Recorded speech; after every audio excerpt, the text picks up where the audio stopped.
finding some kind of specialty, um, or some niche that you can lean into that people can associate with you with.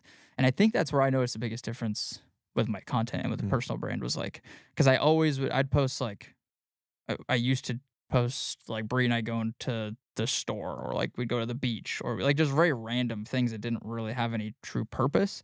And then once I started honing in on like running and fitness stuff, that's where people started following and paying more attention, because it's mm, like, oh, if I want to learn about running and fitness, I'll follow this guy. right. If I want some inspiration for running and fitness, I'll follow this guy.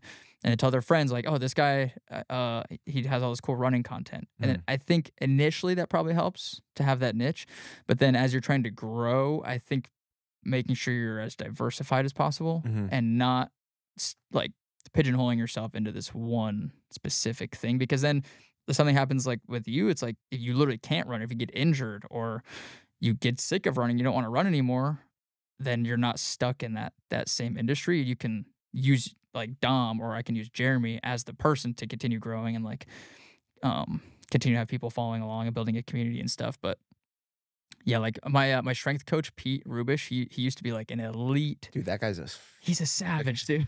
I went down a rabbit hole of his He's videos. nuts, man. He's such a good dude. Like the one of the nicest guys I've ever met. Which if you just like looked at him, you'd be like, "Oh, that guy looks like a big mean Mm, meathead." His neck is like bigger than my thighs, but he's huge. he's a But large human.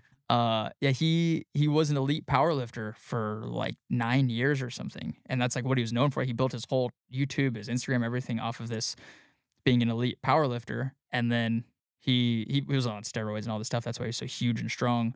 And then he got off of steroids for health purposes, so he couldn't lift as heavy, so he wasn't as elite anymore.